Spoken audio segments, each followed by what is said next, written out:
ඉතින් ඔයත් වගේ හයි ස්ටඩීස් වලට මෝල්ටවලට යන්න බලාගෙන ඉන්න කෙනෙක්ද? අපි මෝල්ටවල සිටුේෂන් එක මෝල්ටවල ස්ටඩි කරන කෙනෙක්ගෙන් අහලා දැනගමු. Hi Hiroshi. Hi. ඉතින් දැනට මෝල්ටවල නේද ඉන්නේ මේ වෙනකොට? ඕකේ. හරි. එතකොට හිරෝෂි මොන ඉන්ස්ටිටියුට් එකේද ස්ටඩීස් කරන්නේ? මම ග්ලෝබල් කොලේජ් මෝල්ටා තමයි ස්ටඩි කරන්නේ. දැනට ෆලෝ කරන ඩිග්‍රී ප්‍රෝග්‍රෑම් එක මොකක්ද? මම BA මැනේජ්මන්ට් කරන්නේ. ඕකේ. කොහොමද හිරෝෂිට ලෙක්චර්ස් තියෙන්නේ? ඒ කියන්නේ ලෙක්චර් ෂෙඩියුල් එක ගත්තොත් ඔයාට ඒක කන්වීනියන්ට්ද?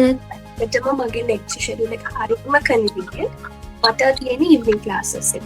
මගේ ක්ලාස් ඇත්තටම පටන් ගන්න හවස 5 මාරට. එතකොට සතියේ දවස් 3ක් තමයි මම ක්ලාසස් වලට යන්න ඕනේ. සතියේ දවස් 3යි තියෙන ක්ලාසස්.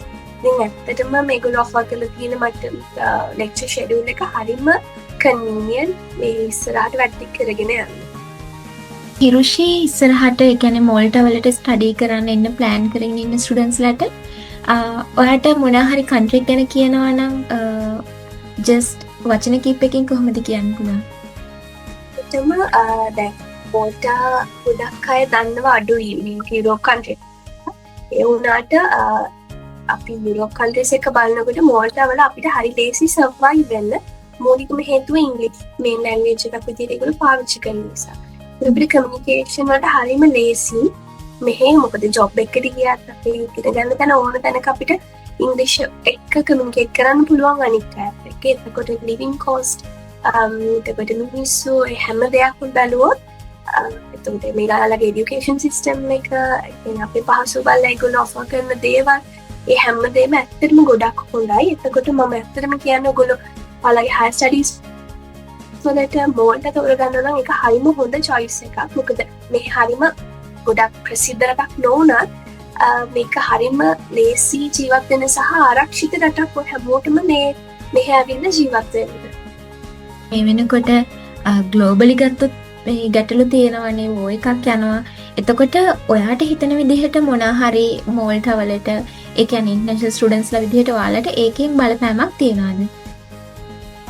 මම දැනුවත් තරමට නම් මේකේ මේ ලෝක යුද්ධයත් එක්ක මෝල්ටවලට වෙලා තියෙන ලොකු බලපෑමක් අපිට ඉෆෙක්ට් වෙලා නැහැ. මේ අද මේ මොහොත වෙනකම්ම අපි තෙල් ප්‍රශ්න ගත්තාත් එතකොට බඩු ගණන් යනවාද ඒ වගේ දේවල් ගත්තොත් ඇත්තටම එහෙම කිසිම වෙනසක් වෙලා නැහැ.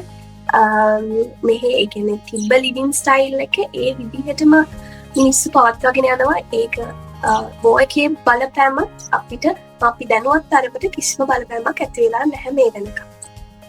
හිරෝෂි කොහොමද මෝල්ටාවලට ස්ටුඩන්ට් වීසා ඇප්ලයි කරේ? කියන්නේ කොහොමද මේ ප්‍රොසෙස් එක ගැන දැනගත්තේ? කොහොමද ඇප්ලිකේෂන් ප්‍රොසෙස් එක කරගත්තේ?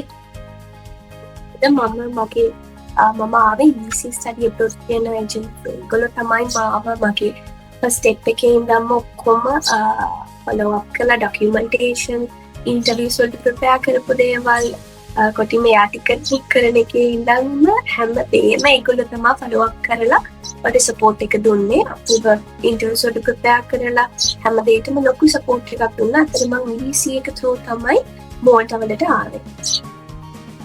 එතකොට මෝල්ටාවලට ආවට පස්සේ එතන ඉඳන් ඔයාට මොන විදිහේ සපෝට් එකක්ද ලැබුණේ VC එකෙන්?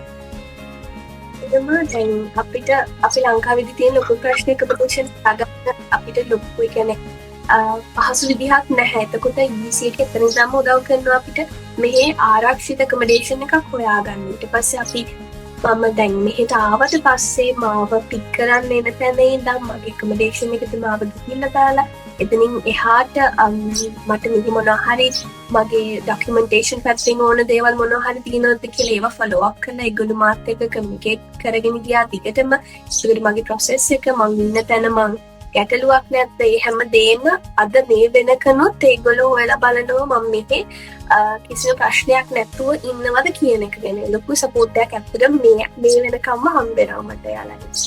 හරි හිරෝෂි. ඉතින් එහෙමනම් EVC අපි ඔයාට විශ් කරනවා ඉස්සරහා ප්ලෑන්ස් এডুকেෂන් හැම දෙයක්ම සක්සස්ෆුලි කම්ප්ලීට් කරගන්න ලැබෙන්න කියලා.